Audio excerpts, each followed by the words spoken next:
can't find a way out of the place. It's because the doors are locked. Yeah, I locked the doors. Son of a bitch. Anyway. Sure you got a pretty mouth. Luckily, we were open when I arrived. As Big Sean Brust, this is Will. You know. Money guy, flashing his fingers. Because his name is Money Man. You Joey named me fingers. I mean, come on now. But yeah, it's a big weekend coming up, and Memorial Day weekend. Yeah, day off on Monday. Hot dogs for some. Kentucky Waterfalls. Kentucky Waterfalls. Man, that was great. He was awesome. We're just gonna leave it at that. We're just gonna leave. Check out the channel. Check out our Facebook page, and you'll see all of our hijinks from Nickel City Con here in Buffalo. Oh yeah, sidebar. We were at Hollywood Mark, North Tonawana's finest. There you go. There you go. Check out furnishing too. Why not? Oh my goodness! Driving that big Cadillac. And Transit in the Union while we're at it. We're just dropping plugs right now. How you doing? He's living the dream. He's living the dream. Don't you wish you lived that dream? Living the dream. Yeah, we're trying. Most of them are nightmares. We go from TV ratings, TV deals with Fox and WWE to AEW, and they have a TV deal finally with TNT. How surprised, shocked, how... Are they getting into the wrestling business? Yeah, wrestling business. But WCW? let's start with our... They said it themselves. We're in the wrestling business. Yeah, so, I mean, what were shocked, surprised? It's crazy. It's like a coming of age. It's 20 years later. It all begins again. And it all begins again. And it's what's even crazier is the gravity of the TV deal. Like, it's unheard of for somebody who's never even produced a show yet to get their production paid for. I don't think people realize how big of a thing that is. That's even $500,000 a show. Like, people wanted to come out and and say that they weren't getting rights fees or things like that. Rights fees, production costs paid are better than rights fees. You have no cost to expose your product, and then that can grow your live event business. Yep, and wow. I mean, to not do a show yet, pretty much. Not do a TV show yet. They've done a pay-per-view, all in. They even have their own foray into the streaming world. Bleacher Report's going to stream all their stuff, and they don't even have to. Yeah. You can download the Bleacher Report app and stream Double or Nothing on that tonight. And if you have your credit card saved on Google, you don't have to re-input it into the system.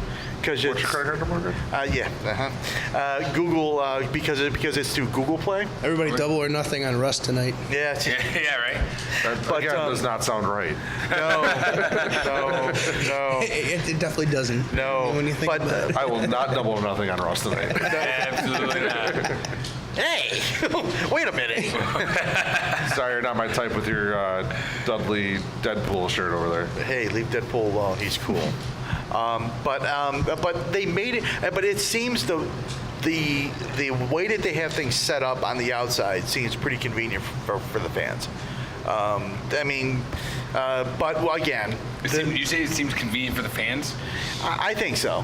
Except for the $49.95. That's old school, but yeah, it is. Everything seems to be like AEW's growth is going to be kind of like old school WWE's growth plan. Make your money on live events, and you're split on advertising revenue, and you got to do that by putting faces on the product. Yep, and it's only one show that they have to worry about. They don't have to worry about like SmackDown, Raw, NXT, so for your first year or two, probably for the first couple of years, it's depends on how big it blows up and how well they do. Yeah, exactly. If they do well, they'll get that push real fast. Yep. Because wrestling, as we've seen, is a product that when it's hot, you strike hard. When it's slow, you kind of figure out what you got to do. Yep. And I think that when you're starting up something like this, other organizations like TNA years and years ago. Oh, and they were okay. Yeah, they were. How they started was doing $10 pay-per-views every month. Now every That's show how they looks like start. a $10 show. Now it looks like it. Well, their production value isn't that bad. I think their anymore. production value is almost you- better than Ring of Honor. Yeah. Personally. It always has been, but they used to do them weekly, not monthly. Was it Yeah. weekly? Every Wednesday, 2002? every Wednesday night they ran. 2002. Well, Yeah. I mean, but it's but they charge like $9.99. $9.99. It wasn't a 3-hour show. It was a It was 2-hour like show. It was two- just like yeah. their TV, except they had Yeah. pay-per-view TV deal. So it's like, okay, they have that. And then they just continued to build and build and build, and then Dixie Carter got involved and almost buried it. But it's but there are humble beginnings for everything. So I would say this isn't a humble beginning. TNA No, never had a this- TV deal like this. TNA always had to pay their production costs. yep. That's why I said I don't think this is a humble beginning. You know what I mean? Yeah, They're they're hitting the coming out- ground yeah. running, basically. Is They're what they're coming out doing on with top. this. Yeah. Well, they have all the cards in the deck right now. You know what I mean? They are definitely stacked to ready to do something. They just have to Sure. bring a ring and wrestlers. Yeah. Yeah. Yep. And then the roster that they have, minus Pac. I was gonna say except for Pac, right? Except for Pac, that's a whole Take his situation. big ass ears and go somewhere else. He I does can't have big. stand It's it. an interesting situation to say the He least. does have big ears. I cannot but, stand But it. but they have a pretty good roster that they can build around, and it's a young. They have a lot of good young talent that nobody's really heard of yet. But once you see these guys like Sammy Guevara and MJF, you'll like them. Maybe Joey Janela. I don't know if Joey Janela is wrestling fully back yet. I think he's in. Isn't he in the Battle Royal? Could be. Probably. Single battle royal? Could be. And of course Glacier is going to be in the battle royal. Well, he's head of talent, not head of talent relations, but he's definitely got a job in AEW. I think for he's sure. like I think he's a trainer kind of position. I see it because I saw the interview with him on the road to double or nothing, and he said Cody sat with him and he's definitely hired. He's got some position with talent. I don't know if he's like Dean Malenko's over there now too. Yeah. Dean Malenko, long-term Dean contract. Malenko, They made a big deal about that too. I'll tell you what. It is a big deal. Having those two guys as a couple guys to help the younger talent. Yeah. Because I talked to Glacier a little while back, and he is generally On the channel, On the channel. YouTube. And I'll tell you what. Of all the guys that I've talked to, he is genuinely nice person. And the thing that he said during that interview was the phrase "pay it forward." Yeah. Yeah. Yeah, so he is one of those guys that was trained by Dusty Rhodes, and that was his mentor, pretty much, and he was taught to pay it forward. So having a guy like that in your organization, I don't want to say it's priceless, but you know what?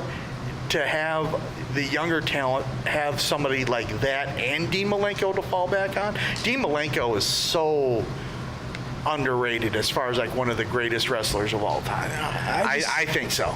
I just love and hope that Dean Malenko teaches, the faster paced guys to slow it down just a step or two. Yeah. Well, that's the thing. Though that's the thing. I mean, you have guys like Sammy Guevara and Jungle Boy, which is Jack Perry. That was Luke Perry's son. Yeah.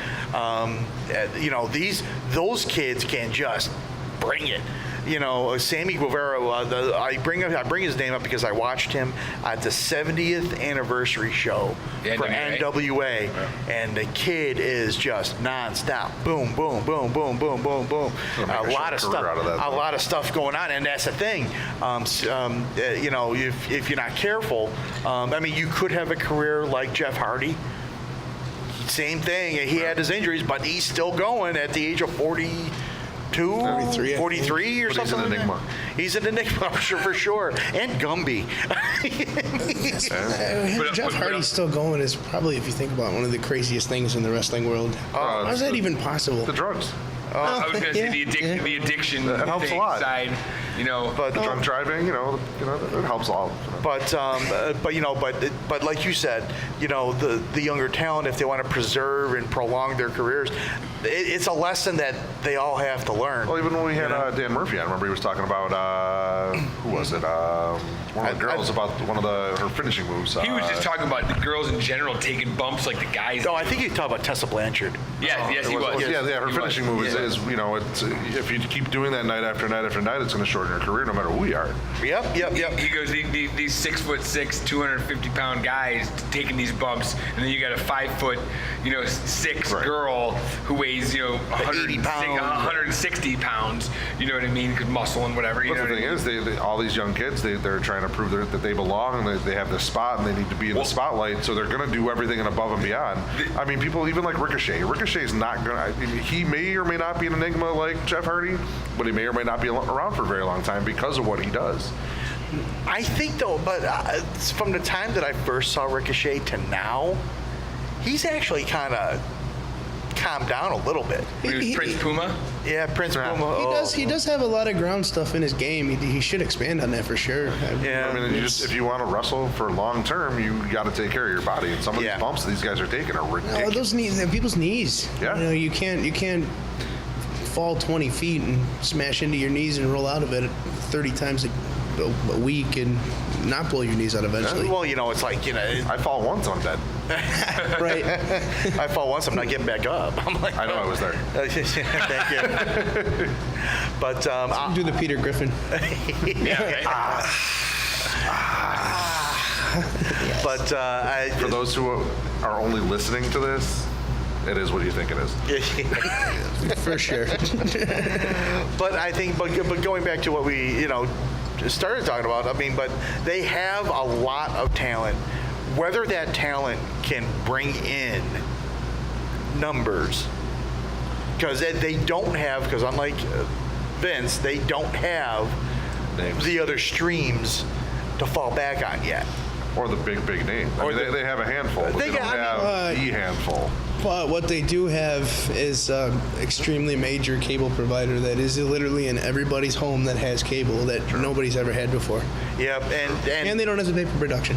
Yep, I'll just say that as many times as I need to. It's crazy. No, that's absolutely nutty. And the fact that I want to know like what Tony Khan had to say or do to